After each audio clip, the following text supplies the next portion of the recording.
নমস্কার, আশা করি সবাই খুব ভালো আছেন। আমি অদিতি, নতুন ভিডিওতে আপনাদের সবাইকে স্বাগত জানাই। এখন বাজে সকাল 7টা আর আমরা ঘুম থেকে উঠে সবাই মিলে রেডি হয়ে নিলাম চকৌড়ি থেকে মুন্সিয়ারির উদ্দেশ্যে রওনা দেব বলে। সকালের ভিউটা একবার আপনারা সবাই দেখে নিন। এই যে আমরা বেরিয়ে পড়েছি, এখন আমরা যাচ্ছি মুন্সিয়ারির দিকে।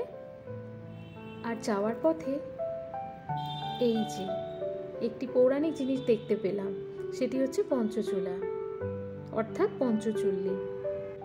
উত্তরাখণ্ড দেবতাদের বাস থাকায় তাই একে বলা হয় দেবভূমি। এই মুন্সিয়ারির সঙ্গে এক বিশেষভাবে যোগ রয়েছে মহাভারতের। কথিত আছে পাণ্ডবরা নাকি এই মুন্সিয়ারি থেকে স্বর্গের পথে রওনা দিয়েছিলেন। স্বর্গ যাওয়ার পথে পঞ্চচুল্লীতেই তারা রান্না করেছিলেন, যার জন্য 5টি শৃঙ্গের এই পাহাড়ের নাম পঞ্চচুল্লী। পঞ্চ অর্থাৎ পাণ্ডব আর চুল্লী অর্থাৎ উনুন। পৌঁছাতে পৌঁছাতে অনেকটা রাত হয়ে গেছে।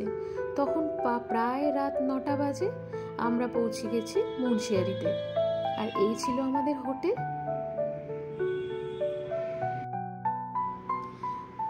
ঘরগুলো কিন্তু বেশ সুন্দর ছিল জানেন। এত ঠান্ডায় আমরা খুব আনন্দ করেছি।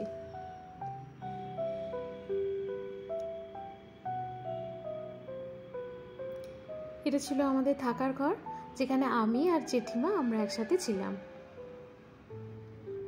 তাড়াতাড়ি খাওয়া দাওয়া করে ঘুমিয়ে পড়ে পরদিন সকাল 6টায় উঠে ব্রেকফাস্ট করে নিয়ে আমরা আবার বেরিয়ে পড়লাম রামগঙ্গার উদ্দেশ্যে।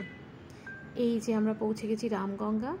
জলটা যে হাতে এইভাবে নিচ্ছি দেখতে পাচ্ছেন, প্রচণ্ড ঠান্ডা ছিল, কিন্তু তারপরেও ওই যে ছবি তুলতে হবে না, তার জন্য ঠান্ডাটা গায়েই লাগছিল না।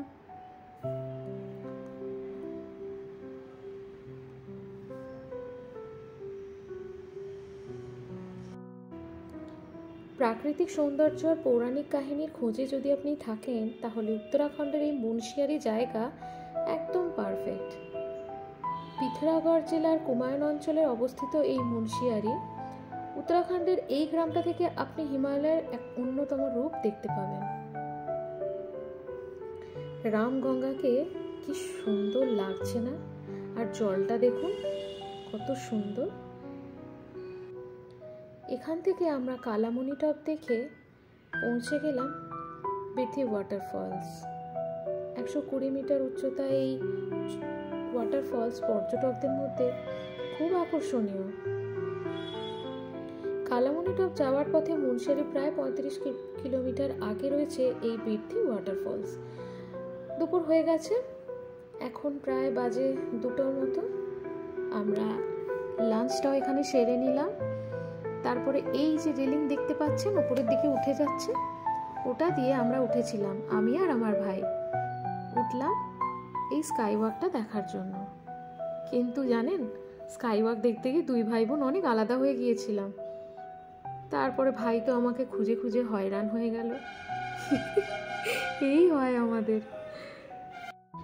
এই রেলিং দিয়ে যখন বাইরেটা দেখছিলাম, মনে হচ্ছিল যে কত উঁচুতে আমরা দাঁড়িয়ে আছি, ভয়ও লাগছিল জানেন। আমাদের মুন্সিয়ারির ট্রিপটা প্রথম দিনের এখানেই শেষ হলো। এরপর আমরা সবাই বাড়িতে ফিরে গিয়েছিলাম। মুন্সিয়ারিতে প্রথম দিনের টেম্পারেচার মোটামুটি ওই 5-6 মতো ছিল। রাত্রে কিন্তু আরও নেমেছিল। প্রচণ্ড ঠান্ডা, কষ্ট হচ্ছিল, কিন্তু আনন্দও করেছি। কেমন আনন্দ করেছি আপনাদের সবার কাছে সেটি শেয়ার করলাম। ভিডিওটি কেমন লাগলো কমেন্টে জানাবেন কিন্তু, আর ভালো লাগলে একটি লাইক করে দেবেন। দেখা হবে পরের কোনো ভিডিওতে। ততক্ষণ পর্যন্ত ভালো থাকবেন, সুস্থ থাকবেন, আর অবশ্যই আমার অন্য ভিডিওর অপেক্ষা করবেন। টাটা।